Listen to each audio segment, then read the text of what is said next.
dan penyidikan pajak sesi kedua, ya.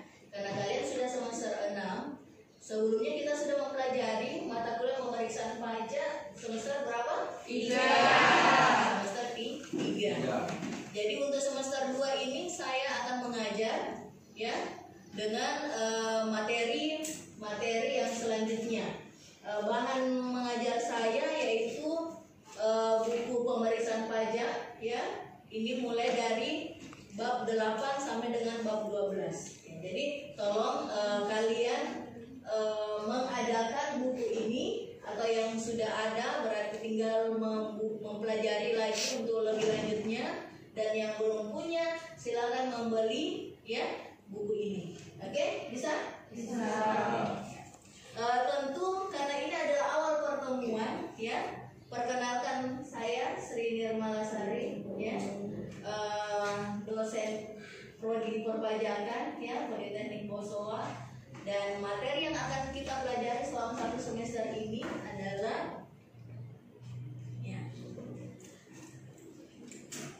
tentu untuk sebelum saya masuk ke materinya, tentu kita akan membahas tentang capaian pembelajaran, ya, atau apa saja yang menjadi target saya dalam mengajarkan mata kuliah pemeriksaan pajak ini, ya, untuk khususnya sesi kedua, ya. Nah, ini silakan dilihat CPU, ya, capaian pembelajaran umum, ya, atau capaian pembelajaran mata kuliah yang akan saya ajarkan adalah, pertama, saya harapkan kalian mampu untuk mendefinisikan produk hukum pemeriksaan pajak. Kayaknya kita pernah bahas sedikit, ya, waktu semester 3, ya, tentang produk hukum pemeriksaan pajak. Apa saja produk hukum pemeriksaan pajak? SKP, kemudian SKP, dan terakhir apa itu STP? Surat tagihan pajak. Jadi produk hukum ini maksudnya adalah hasil dari pemeriksaan pajak. Harus tahu itu, oke? Kemudian capaian pembelajaran selanjutnya yaitu mampu mengidentifikasi pemeriksaan kantor dan pemeriksaan lapangan. Tentu kita sudah familiar juga dengan jenis pemeriksaan ini, oke? Ya, kita sudah belajar mulai dari undang-undang, ketentuan umum dan tata cara perpajakan. Ya, di situ ada bab khusus tentang pemeriksaan pajak, ya, di mana di dalamnya juga dibahas tentang pemeriksaan kantor dan pemeriksaan lapangan. Siapa bisa jelaskan yang bagaimana itu pemeriksaan kantor? Ayo, siapa? Atau saya tunjuk? Hah? Saya, Bu. Ya, silakan. Pemeriksaan kantor adalah pemeriksaan yang dilakukan di kantor Direktorat Jenderal Pajak atau KPP.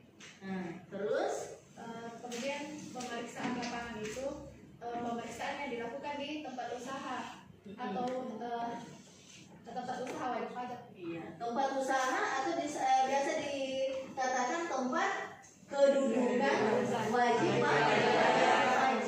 Ya, jadi saya ulangi lagi, untuk pemeriksaan kantor berarti wajib pajak yang disurati, ya, untuk datang ke kantor pelayanan pajak untuk diperiksa, ya. Ya, tentu diperiksa beserta dengan dokumen-dokumennya, ya, yang diminta. Kemudian kalau pemeriksaan lapangan berarti petugas atau pegawai DJP, ya, dalam hal ini memiliki jabatan fungsional sebagai pemeriksa, datang ke tempat kedudukan wajib pajak, ya, untuk melakukan pemeriksaan. Kalau semester lalu, ya, kalau misalkan pemeriksa datang ke tempat kedudukan, tentu banyak hal yang mesti disiapkan, mulai dari menyiapkan tanda pengenal, ada surat tugasnya, ya, dimana pada saat pemeriksaan kan wajib pajak kan punya juga, ya, punya juga hak, ya. Kemudian pemeriksa juga punya juga kewenangan untuk memeriksa dokumen, ya. Kalian kita sebagai diperiksa apa, SK-nya dari mana dan seterusnya. Oke? Gitu. Kemudian setelah itu saya mengharapkan ya, kalian bisa mengidentifikasi berbagai pemeriksaan terhadap SPT. Dimana kalau untuk SPT itu jenis SPT ada berapa? SPT massa dan SPT tahunan, ya. Wajib pajak dibagi menjadi berapa? Dua.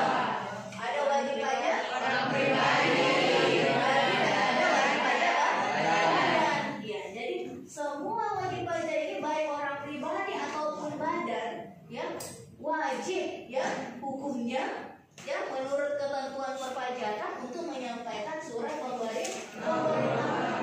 Ya, makanya yang sangat awal atau basic untuk diperiksa oleh pemeriksa pajak adalah apa? Surat pemberitahuan dulu, ya. Bisa dipahami? Bisa. Oke. Kemudian selanjutnya adalah saya harapkan kalian bisa mengidentifikasi pemeriksaan terhadap transaksi hubungan istimewa.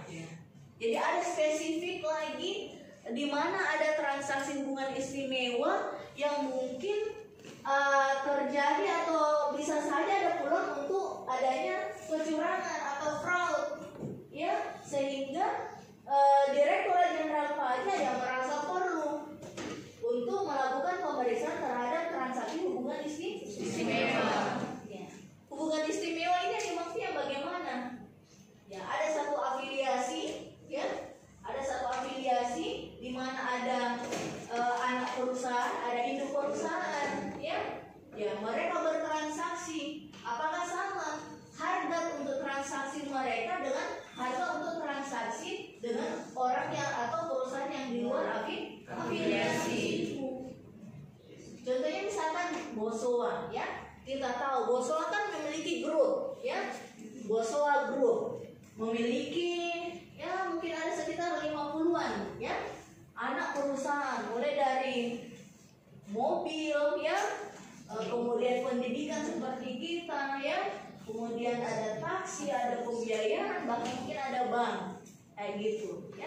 Jadi tentu mereka kan ada saling membutuhkan juga sebenarnya. Nah, apakah di dalamnya ada potensi, ya, potensi untuk memanage pajak? Ya, kalau secara teori ya bisa saja ada, kan gitu. Ya, sehingga mengapa dilakukan pemeriksaan pajak atas transaksi hubungan istimewa ini? Kalau tadi sebelumnya yang SPT ini kan bisa saja apakah SPT tahunan orang pribadi, ya, atau badan, ya. Kemudian apakah transaksi atas SPT massa PPN, ya kan? Atau SPT massa PPH yang lain, ada PPH pasal 21, PPH pasal 22, PPH pasal 23 dan seterusnya. Ya, seperti itu. Jadi semua keempat poin capaian pembelajaran ini, ya, yang akan dibangun melalui materi ini, ya, capaian pembelajaran untuk di pertemuan kita. Ya. Jadi nanti target pertemuan kita adalah 5 pertemuan, ya, untuk membahas materi yang akan kita bahas, ya, sebelumnya tadi yang sudah saya sampaikan, ya. Ya. Nah, pertama adalah bagaimana itu pemeriksaan pajak terhadap orang pribadi, ya. Ya, orang pribadi kan, kalau orang pribadi kan berdasarkan SPT-nya itu ada SPT 1770 SSN, ya, sangat sederhana. Berarti dilihat berdasarkan apa itu? Berdasarkan apa? Ada SS, ada S. Berdasarkan jumlah penghasilannya, ya. Ada satu sumber penghasilan, ya kan? Orang pribadi yang memiliki satu sumber penghasilan, berarti dia mengisi SPT tahunan itu yang sangat sederhana. Secara teori begitu, ya. Ya, prakteknya dulu, ya,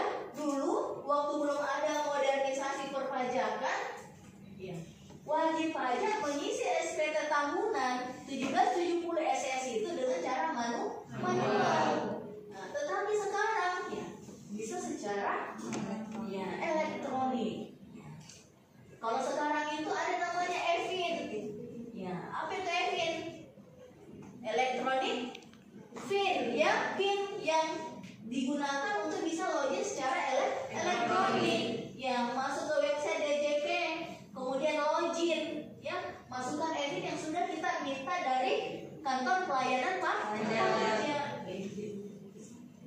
Jadi biar orang di rumah, ya, kita misalkan saya dosen, ya, karena saya memiliki penghasilan dari yayasan, tentu saya walaupun yayasan sudah memotong pajak penghasilan atas penghasilan saya, tetapi saya tetap harus melaporkan diri. Mengapa? Karena saya memiliki nomor pokok wajib pajak. Ya, begitu pun dengan badan semua, ya.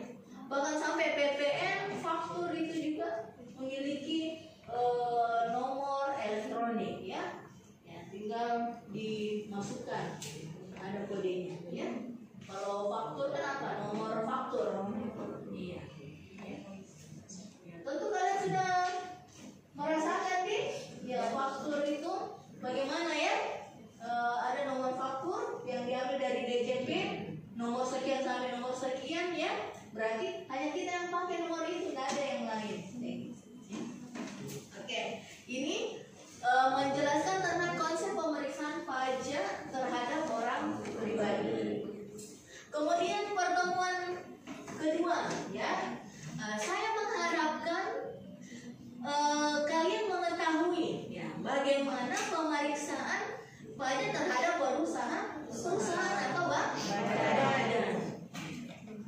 Perusahaan atau badan, ya, tentu namanya perusahaan atau badan, tentu ada beberapa jenis pajak yang terkait dengan mereka, ya. Pada saat penggajian berarti terkait dengan PPh pasal 21, ya. Pada saat membeli barang,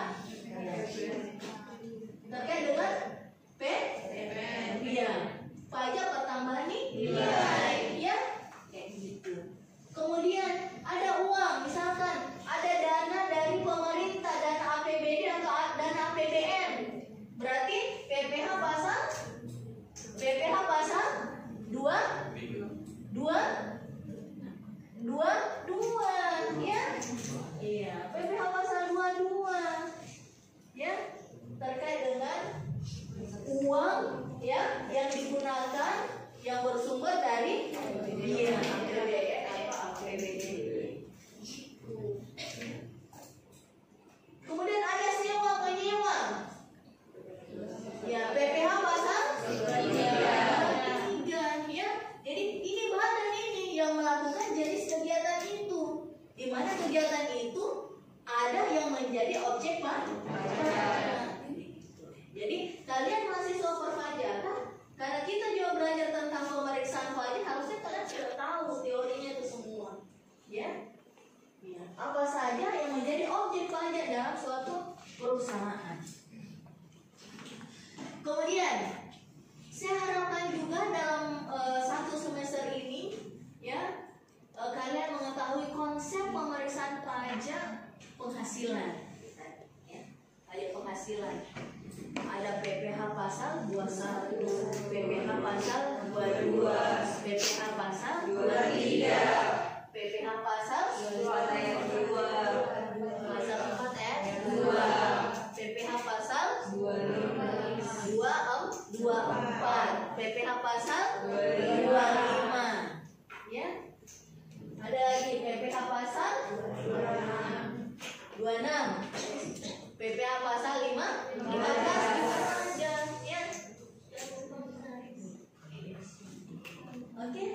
Jadi kalau mau lihat terkait dengan pajak penghasilan, ya, silakan lihat di Undang-Undang PPh. Ya, ada yang tahu Undang-Undang PPh nomor berapa, tahun berapa?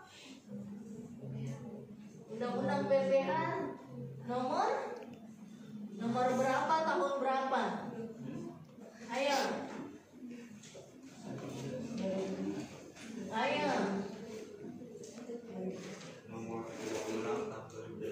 Undang-Undang PPh nomor 36 tahun 2000. Kalau KUP nomor berapa, tahun berapa? Nomor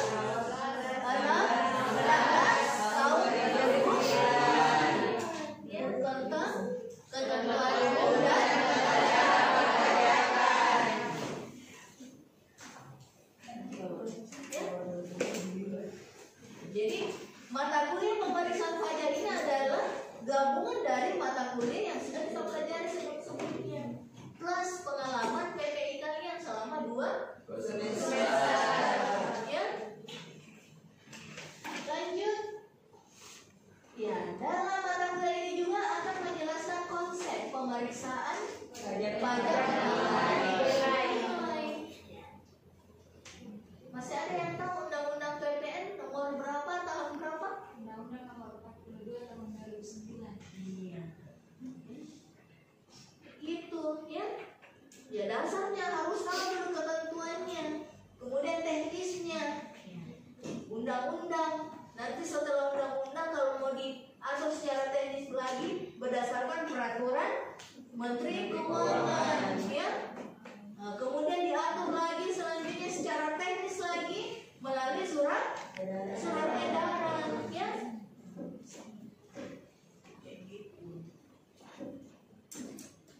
Lanjut, terakhir adalah ya dalam mata kuliah ini saya harapkan kalian mengetahui tentang ya, konsep pemeriksaan atas transfer pricing.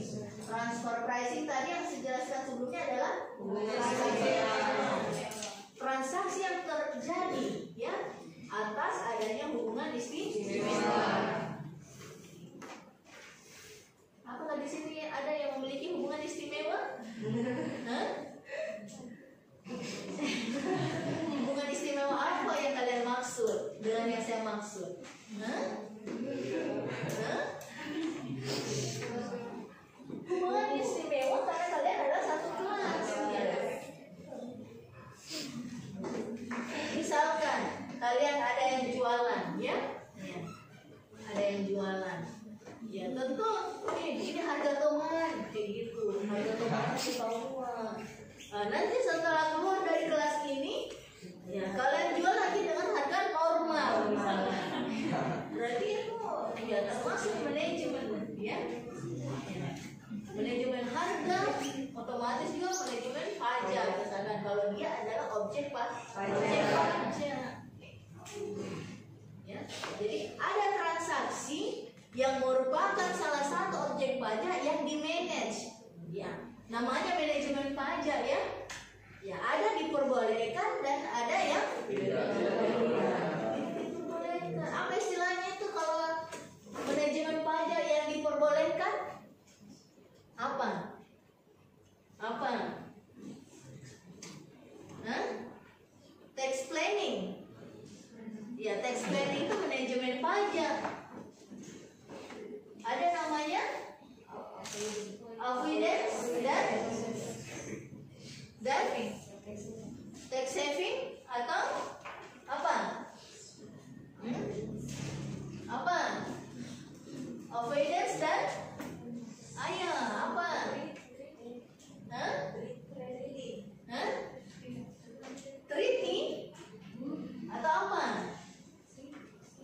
Hah? Hah? Ayo. Tax apa? Tax avoidance dan tax evasion. Ya. Yang avoidance itu yang diperbolehkan atau tidak diperbolehkan? Tidak. Ya. Jadi ada manajemen pajak yang sesuai dengan ketentuan perpajakan sehingga dia diperbolehkan.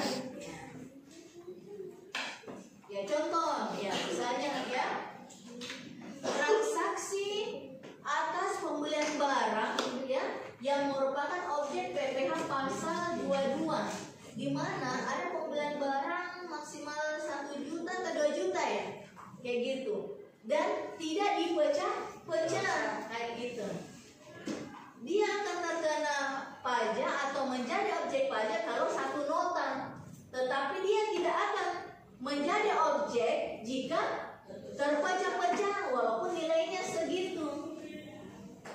Ya tentu namanya prinsipnya, ya mungkin prinsip kita ya semua untuk selalu menghindari pajak. Salah satu caranya dengan itu. Silakan dipecah-pecah, kan tidak menyalahi ketentuan. Ya, kita tidak menipu, kita tidak memberikan informasi yang salah, ya. Walaupun dengan maksud untuk menurunkan pajak, ya, atau menghindari, ya. Hanya penghindaran, tax planning, atau manajemen perpajakan, manajemen pajak. Paham? Oke, karena saya sudah memberikan, ya, apa-apa capaian pembelajaran pada satu semester ini, tentu saya akan kita akan lanjutkan terkait dengan bahannya, ya, bahan kajian materi yang akan saya berikan. Ya. Tadi saya ulangi lagi bahwa salah satu referensi, ya, dalam mata kuliah ini adalah buku, ya. Walaupun nanti, ya, kita akan kembangkan dengan jurnal, ya, ataupun informasi-informasi update di luar, ya. Tentu kita akan memanfaatkan fasilitas teknologi, ya. Tentu kalian sudah punya handphone semua, ya, ya.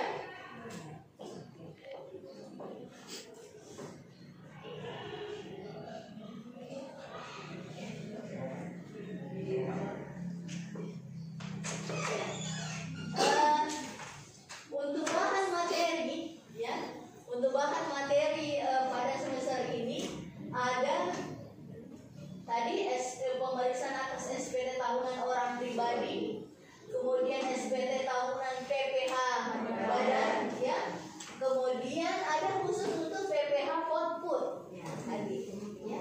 Jadi ada pajak penghasilan yang dipotong dan ada pajak penghasilan yang dipotong sifatnya, ya. Terus pemeriksaan atas SPT masa pajak. Tadi ada SPT tahunan dan ada SPT masa. Ya, SPT masa yang bagaimana? Ya, nanti kita. Jadi yang diperiksa adalah SPT. Ya. Kemudian pajak pertambahan nilai tadi, ya, dan pajak penjualan atas barang mewah. Kemudian yang terakhir yaitu pemeriksaan atas transaksi kemudian istimewa. Oke. Karena hari ini, ya, kita sudah masuk, ya, dalam pertemuan semester ini. Nah, tentu saya ingin membagi kelompok di antara kalian, dan yang kita pelajari tentu adalah yang pertama dulu, ya, pemeriksaan atas SPT tahunan orang pribadi. Saya akan bagi kelompok. Di sini berapa orang? 25. Saya akan bagi 5 orang satu kelompok, ya, supaya ada 5 kelompok, sehingga nanti setelah saya akan berikan kalian materi, ya, ya, silakan kalian mempersiapkan untuk melakukan presentasi,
ujian tengah semester dan ujian akhir semester.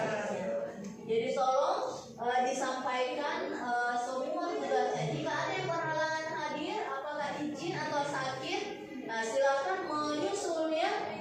Tolong dihubungi dosennya ya jika tidak masuk.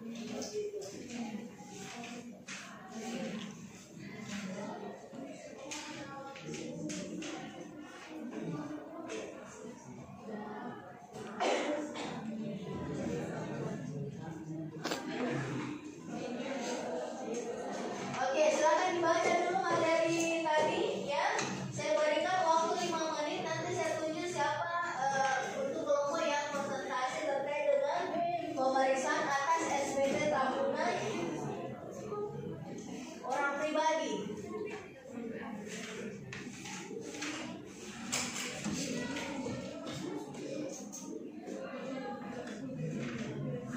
Silakan dilihat yang bagian A saja dulu ya, terkait dengan pemeriksaan atas orang pribadi yang peredaran usahanya tidak melebihi 4,8 miliar. Silakan nanti dijelaskan itu bagaimana tahap-tahap ya pemeriksaannya ya, mulai dari melakukan pengujian kelengkapan ya, kemudian dilakukan juga pengujian yang lain ya, kelengkapan mulai dari tentang DJP ya, kemudian terkait dengan akun rekening wajib pajak ya, melakukan pengujian kekayaan bersih, kemudian biaya hidup dan seterusnya ya.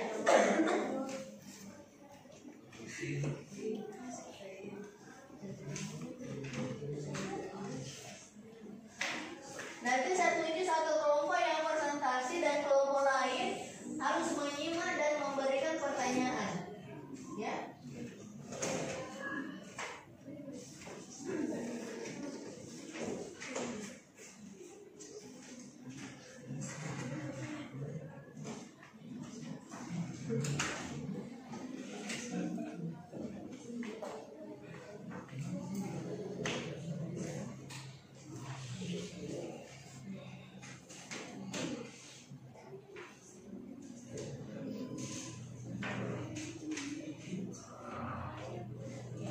Ini dia komponen penilaian saya ya. Kehadiran saya tidak berikan presentasi karena ini merupakan keharusan Anda berkuliah di Politeknik Posoa, dan yang menjadi komponen tugas penilaian saya mulai dari tugas 40% ya, karena tugas ini kan mencerminkan kehadiran kalian ya. Jadi memang penekanannya di situ. Kemudian kuis ya, saya akan melaksanakan 2 kali kuis. Setelah 2 kali materi saya akan memberikan kuis. Dan UTS ini tengah semester ya, tiap 3 kali pertemuan saya akan memberikan ujian ya, ujian tengah semester dan ujian akhir semester. Dimana kalau kita di sini kan 6 pekan teori dan 12 pekan ya untuk praktek ya. Jadi kita selesaikan di pekan teori. Jadi tolong kalian memperhatikan ya, karena kalian datang ke kampus ini karena untuk apa? Untuk belajar ya. Ya tentu pesan orang tua ya, nak kamu harus belajar ya. Jadi kalau saya dulu dosen saya mengatakan bahwa pekerjaan mahasiswa itu ada 3 ya. 1 belajar, 2 belajar, dan 3 belajar ya. Tidak ada yang lain ya selain belajar.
Jadi sekarang kita berada di pertemuan ini, ya. Konsep pemeriksaan pajak terhadap orang pribadi, di mana orang pribadi itu yang melakukan pekerjaan bebas dengan peredaran usaha tidak melebihi 4,8 miliar, ya, setahun. Kita akan melakukan diskusi, ya. Kemudian nanti tugasnya adalah membuat ringkasan dan membuat materi presentasi. Yang lainnya kan tinggal menanggapi.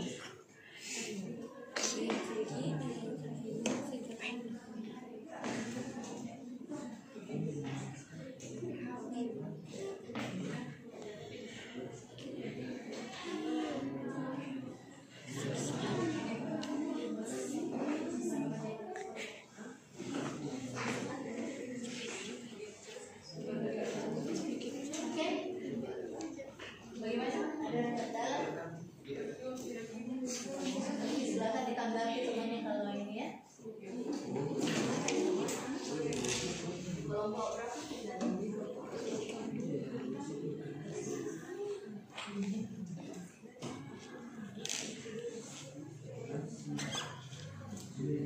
Ya, silakan dicatat materi-materinya apa saja, ya. Kalau misalkan nanti ada yang presentasi, kalian tinggal mengajukan pertanyaan minimal satu lah, ya. Kita juga tolong dicatat ya materinya terkait dengan pemeriksaan orang pribadi, ya.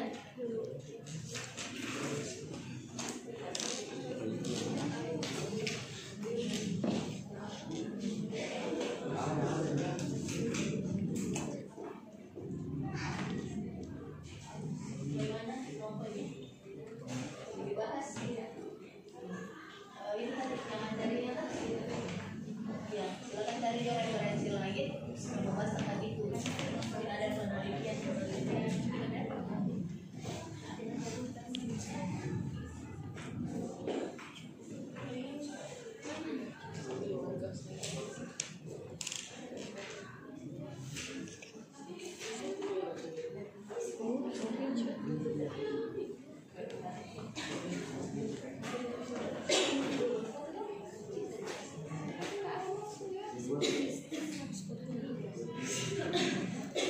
Kalau kita sekarang kan belajar itu banyak sumber, ya, selain dari buku, ya, ada dari internet juga, ya. Jadi ya cara kalian memanfaatkan betul, ya. Jangan cuma main sosial media, apalagi sekarang yang lagi tren itu apa itu? TikTok.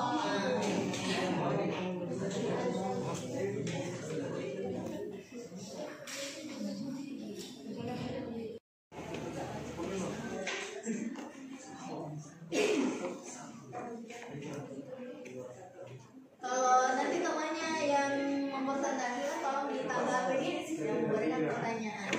Atau mungkin ada pertanyaan temannya yang kalian bisa jawab, silakan dijawab, ya. Oke, kelompok berapa? Kelompok 5. Oke, silakan di situ saja, ya.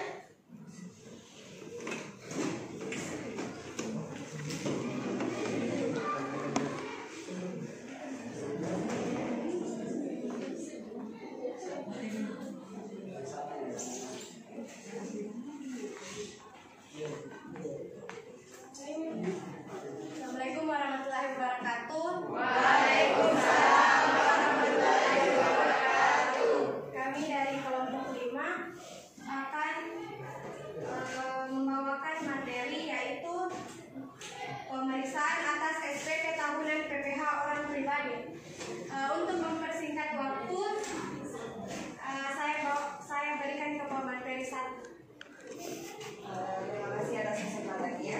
Hukum yang jelas adalah pemeriksaan atas SPT tahunan orang pribadi yang diperkecil lagi menjadi SPT tahunan PPH orang pribadi yang memiliki penghasilan di bawah 4,8 miliar. Di mana pada hal-hal yang harus diperhatikan oleh orang pribadi menurut kami menurut kelompok kami yang pertama yaitu pengujian kelengkapan atau penghasilan yang dilaporkan, seperti meskipun kami tak daftar sebagai wajib pajak orang pribadi, tetapi kami berada mempunyai penghasilan luar, tapi kami tetap melaporkan sebagai wajib pajak yang baik, tetap melaporkan hasil perhitungannya tersendiri, seperti itu. Dan yang kedua yaitu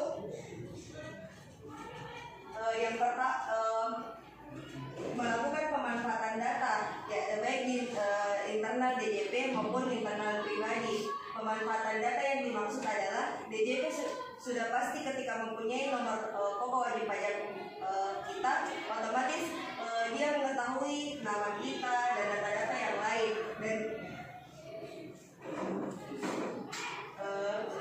contohnya yaitu bukti foto, SPT, masa BPH pemotongan dan pemungutan. Yang kedua yaitu pengujian rekening bank wajib pajak. Yang ketiga yaitu perhitungan kekayaan bersih dan pengujian biaya hidup. Untuk materi itu saya serahkan ke saudara Imam. Materi selanjutnya. Materi selanjutnya yaitu yang pertama, yang maksud saya yang kedua, kebenaran jenis atau sumber penghasilan yang dilaporkan. Pemeriksaan pajak akan melakukan pengujian dalam rangka memanfaatkan kebenaran jenis sumber penghasilan wajib pajak, terutama dalam hal wajib pajak menyatakan bahwa penghasilan yang diterima berupa non-objek pajak, yaitu contohnya berupa warisan. Dalam hal contoh penghasilan yang hendak ditelusuri kebenarannya, sumber penghasilan berupa warisan, maka teknik yang dapat ditempuh yaitu yang pertama, pemanfaatan data internal Direktorat Jenderal Pajak berupa keberadaan dan penurunan nilai aset pada SPT pihak yang memberikan warisan. Yang kedua, konfirmasi ke notaris dalam hal warisan tersebut dibuat dalam bentuk notarial. Selanjutnya, poin ketiga yaitu kebenaran penerapan norma perhitungan penghasilan neto. Untuk wajib pajak yang melakukan pekerjaan bebas, sepanjang peredaran brutonya tidak melebihi dari 4,8 miliar dalam 1 tahun pajak, maka wajib pajak dapat menghitung penghasilan netonya dengan menggunakan norma perhitungan penghasilan neto. Dalam hal wajib pajak memilih menghitung penghasilan netonya dengan menggunakan norma perhitungan penghasilan neto, maka pemeriksa pajak akan melakukan pengujian kebenaran penerapan norma perhitungan penghasilan neto. Adapun hal-hal yang terkait dengan penerapan norma tersebut, yang pertama, kelayakan wajib pajak untuk menggunakan norma perhitungan penghasilan neto tersebut sebagai dasar untuk menentukan penghasilan neto. Yang kedua, jenis usaha wajib pajak, dan yang terakhir, lokasi usaha dari wajib pajak tersebut. Adapun pembahasan selanjutnya akan dilanjutkan oleh materi ketiga. Terima kasih atas kesempatan yang telah diberikan. Saya akan membahas tentang kebenaran penerapan penagihan penghasilan tidak kena pajak atau PTKP. Terkait dengan hal tersebut, maka teknik yang dapat dilakukan pemeriksa pajak untuk memastikan kebenaran penerapan PTKP adalah yang pertama, pengujian keabsahan dokumen berupa kartu keluarga dan wajib pajak. Yang kedua, konfirmasi ke aparat lingkungan seperti RT, RW atau kelurahan. Yang kedua, kebenaran penerapan tarif pajak penghasilan. Pemeriksaan pajak akan melakukan pengujian dalam rangka memastikan kebenaran penerapan tarif pajak penghasilan. Terkait dengan hal tersebut, maka teknik yang dapat ditempuh oleh pemeriksa pajak untuk memastikan kebenaran terhadap penerapan tarif pajak penghasilan adalah dengan melakukan pengujian kebenaran perhitungan matematik. Saya serahkan kepada pemateri selanjutnya. Terima kasih atas kesempatan yang diberikan. Selanjutnya itu materinya mengenai kebenaran kredit pajak yang diperhitungkan, di mana pemeriksa pajak akan melakukan pengujian dalam rangka memastikan kebenaran kredit pajak yang diperhitungkan oleh wajib pajak.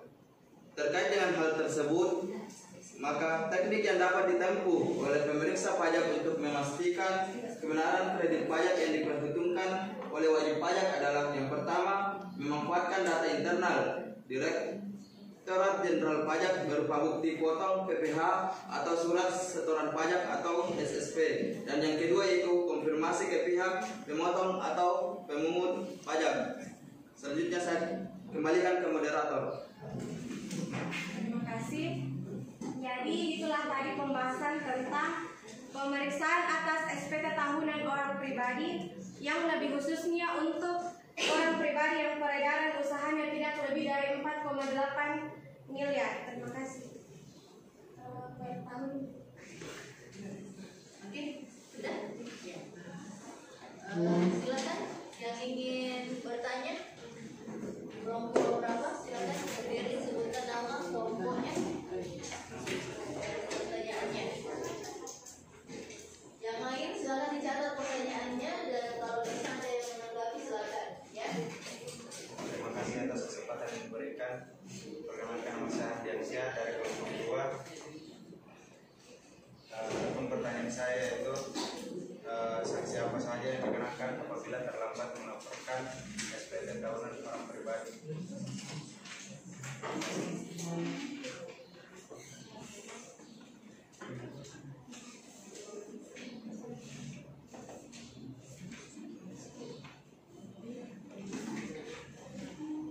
Selanjutnya, Masih ada?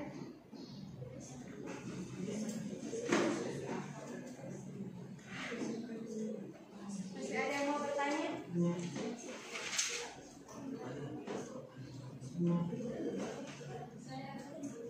ya.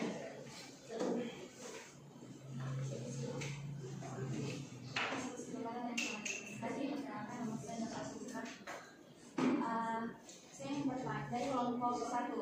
Saya yang bertanya untuk pemeriksaan atas SPT tahunan PPh orang pribadi dan semua kelengkapan pemeriksaan apabila salah satu dari kelengkapan tersebut tidak dipenuhi oleh pihak orang pribadi tersebut, apa yang akan terjadi dari pemeriksaan tersebut, hasil dari pemeriksaan tersebut. Terima kasih.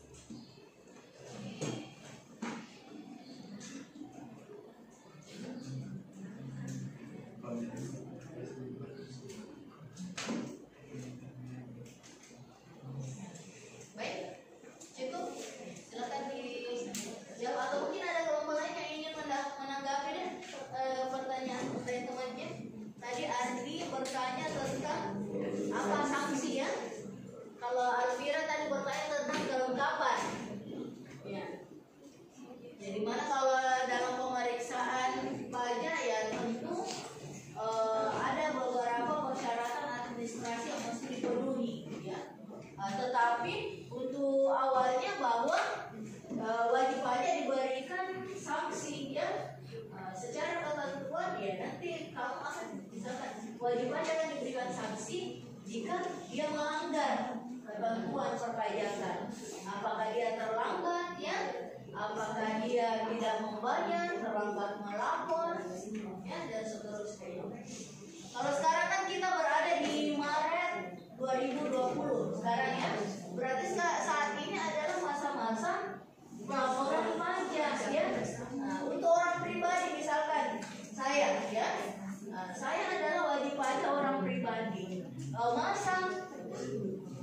Masa pemberitahuan atau penyampaian SPT tahunan saya yaitu pada bulan Maret ini, ya, sampai dengan akhir Maret. Kalau untuk badan masa penyampaian SPT tahunannya itu sampai dengan 30 April, ya.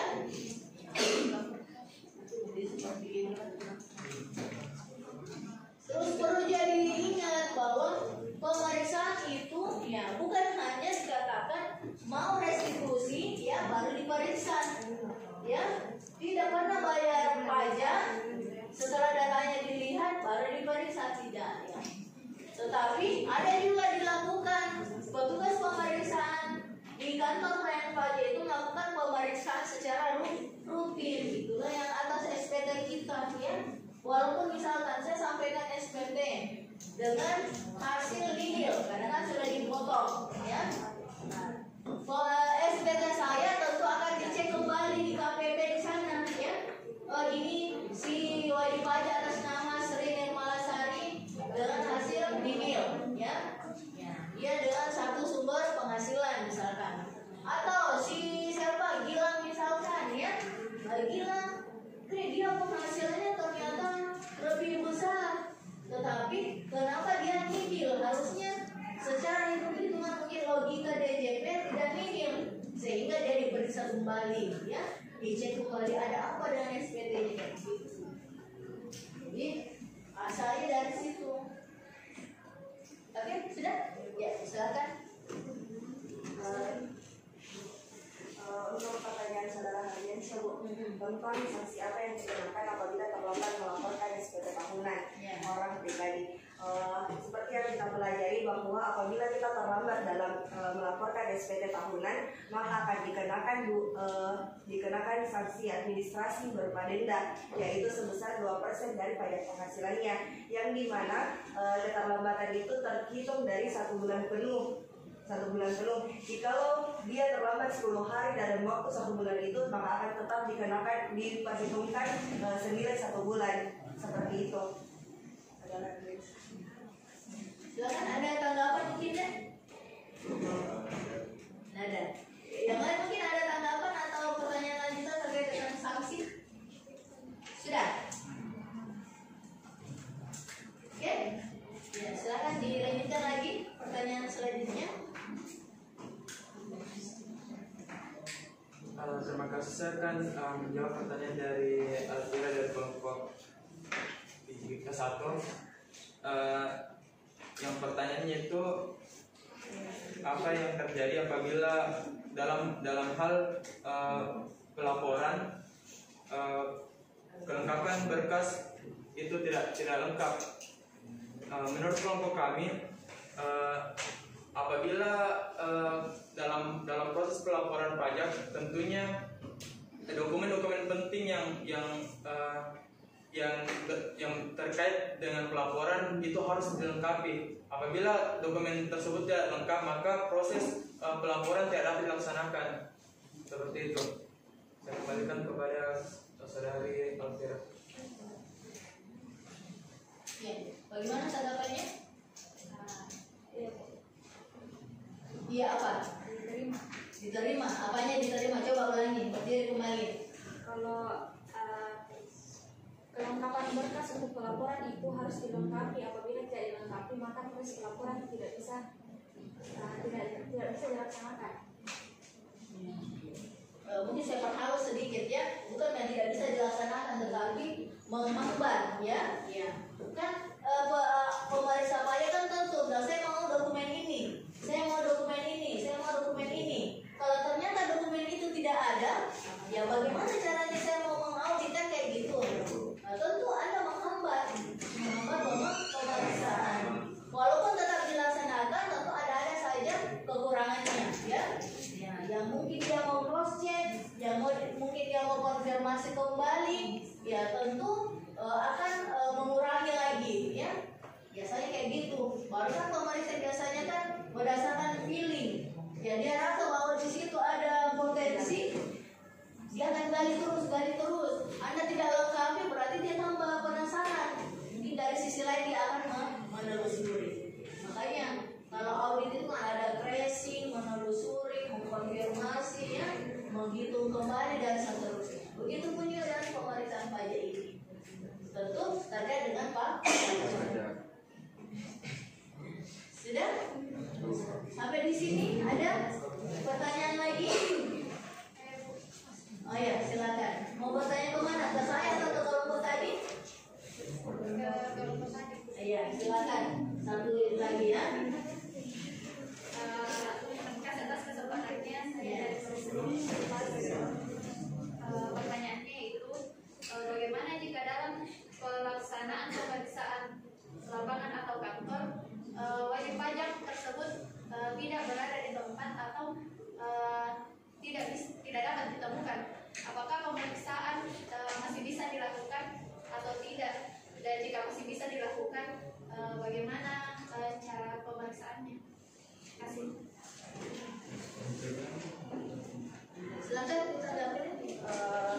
Terima kasih atas pertanyaannya. Jadi kalau tadi dipisahkan antara pemeriksaan kantor dan pemeriksaan lapangan, menurut opini saya pribadi bahwasanya ketika orang pribadi tidak ada atau tidak datang pada saat pemeriksaan kantor, mungkin yang dari pemeriksaan kantor tidak bisa akan seperti sama halnya itu hanya memperhambat seperti itu. Intinya kalau kita tidak mematuhi, tidak melengkapi, bahwasanya itu akan menghambat proses pemeriksaan seperti itu. Adapun kalau memang tidak bisa, mungkin bisa diberikan surat kuasa untuk mendatangi pemeriksaan seperti itu. Jadi kita sebagai wajib pajak, kalau tidak bisa, kita akan menurunkan surat kuasa untuk orang yang selanjutnya agar dia yang dapat memenuhi panggilan tersebut. Dan pemeriksaan yang bisa dilakukan adalah atas surat kuasa tersebut seperti itu. Terima kasih. Ya. Ada tanggapan? Jadi maksud dari kelompok 5, pemeriksaan tidak dapat dilakukan berhubung karena wajib pajaknya tidak berada di tempat. Jadi maksudnya pemeriksaan tidak dapat dilakukan. Wajib pajak yang mana nih? Badan atau orang pribadi? Pribadi. Jadi maksudnya kalau 5 pemeriksaan tersebut tidak bisa dilakukan berhubung karena wajib pajaknya tidak ada. Yang saya bahas tadi ketika pemeriksaan kantor, ya berarti kita yang datang ke DJP-nya, bukan yang DJP datang ke wajib pajak. Kalau DJP yang datang ke kedudukan wajib pajak, dan jika dia tidak ada, mungkin bisa menimbulkan kejanggalan, tapi bisa membaca lagi dari dokumen-dokumen yang telah ada. Tetap proses berjalan, tapi terjadi penghambatan di wajib pajaknya tersebut. Seperti itu. Oke. Jadi lagi mungkin ya. Kalau misalkan tadi kalau wajib pajak yang diminta datang ke kantor pelayanan pajak, ya otomatis yang diharapkan dia datang kan kayak gitu. Kalaupun bukan si bersangkutan yang datang, tadi sampaikan bahwa ada kuasa, ya wakilnya, ya kan? Wakil wajib pajak. Kemudian kalau misalkan pemeriksaan lapangan, ya pegawai pemeriksa yang datang ke tempat kedudukan wajib pajak, kalau misalkan orang yang di perusahaan itu tidak ada, ya tentu DJP datang, tok, assalamualaikum, tidak ada yang menjawab, bagaimana caranya bisa masuk, ya kayak gitu, ya. Nah, kalaupun misalkan ada, maaf, dengan siapa bapak mau bertemu, saya mencari saudara ini, kan gitu. Oh maaf saudara ini tidak ada pak. Oh seperti itu ya. Oke, terima kasih. Berarti kan bisa saja ditunda lagi, ya? Makanya kan ada materi tentang penundaan pemeriksaan, ya. Oke, bisa.